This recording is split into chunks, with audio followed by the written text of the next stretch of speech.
Баршаңызға қайырлы күн достар, менің каналыма қош келдіңіздер. Бүгін сіздерге құрамына ешқандай қымбат сливкиді қажет етпейтін, арасына банан қосып жасалынатын өте оңай осындай пирожнылардың рецептісімен бөлісетін боламын. Видеоны асықпай, міндетті түрде соңына дейін қарап, менің арнама тіркелмеген болсаңыз тіркеліп, жанында қоңырауша батырмасын басып қойды ұмытпаңыздар. Құрғақ ыдысымызға 3 жұмыртқаны жарып салып, үстіне қант салып, екеуін жақсылап миксерлейтін боламыз. Миксердің жай жылдамдығынан бастай отыра, ең соңғы жылдамдығына дейін ақырындап осылай екі еселеніп аппақ болып көпіргенше миксерлейміз. Үстінен 200 грамм сүт, 170 грамм сұйық майымызды қосып, тағы да бір рет миксерлеп жібереміз.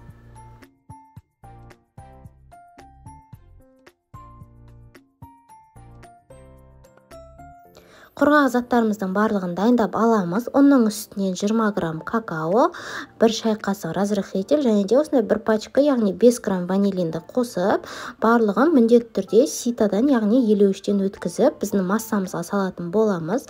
Какаоны да міндетті түрде елеуіштен өткізіп салыңыздар, себебі арасында іртіктер болғандықтан жақсылап араласпай қалуы мүмкін. Лопатаның көмегімен астынан үстіне қарай осындай қимылдар жасаймыз. Барлығын бірден араластырып жібермеңіздер, себебі біздің массаны басып қалуы мүмкін.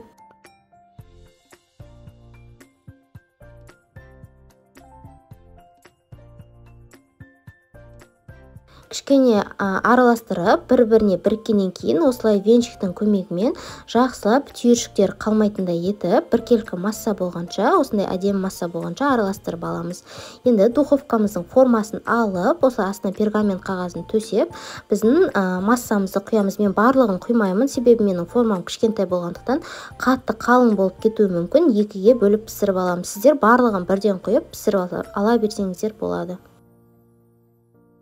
Пешімізді алдын ала міндетті түрде қыздырып қоямыз. 180 градуста 20-25 минуттай шамасында пісіріп аламыз. Піскен міндетті түрде шпажка тығып көресіздер. Осы кезде кремін жасай беретін боламыз. Ол үшін бізге бөлме температурасындағы 200 грамм сары майды осылай кішкене өзін миксерлеп жібереміз де, үстінен 200 грамм сгущенное молоко, осында қойылатылған сүтті қосып, тағы да бір рет екеуін бірге миксерлейміз. Үстінен қаймақты барлығын бірден салып жібермейміз. Бірінші 2 қасығын салып, кішкене миксерлеп, одан кейін қалғанын салып, барлығын миксерлейтін боламыз. Формамыздан осылай алып, бізге осылай стакан немесе кез келген форма қажет болады. Осылайша дөңгелектерге бөліп шығамыз. Алдынан жан-жағында қалып кеткен бөліктерінің барлығын миксерден немесе қолдың көмегімен майдалап ұсақтап алатын боламыз. Осылайша қажетті заттардың барлығын дайындап қоямыз. Бір бананды осылай дөңгелектерге турап, кремімізді дайындап, және де блендерден өткізіп алған ұсақтарды осылайша қойып қоямыз. Пирожныларымызды жинап бастаймыз. Бір қасық осылайша бетінен крем құйып, арасына бананды кішкене басып салып, үстінен тағы да крем құямыз. Осылай кішкене дөңгелекшеу етіп жасаймыз. Және де оның бетінен осы ұнтақтарды әдемілеп қолдың көмегімен сеуіп шығамыз. Қолдың көмегімен осылай басып-басып жібереміз. Сондай жан-жағына былай шашырап кетпейді, ақырындап әдемі болып тұрады.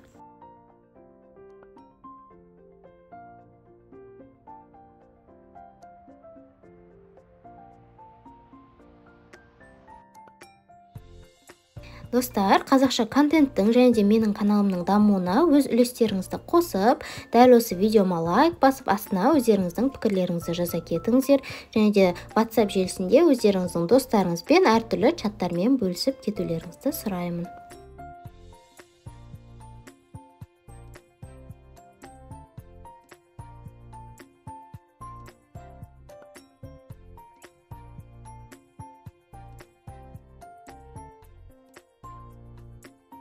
Мұздатқышқа 1 сағатқа алып қойсаңыздар болады, немесе дәл осы күйінде жей берсеңіздер де болады.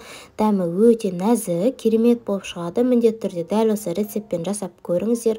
Бір жасап жесеңіздер, сіздердің сүйікті пирожныларыңызға айналады. Сіздермен болған Арайлым.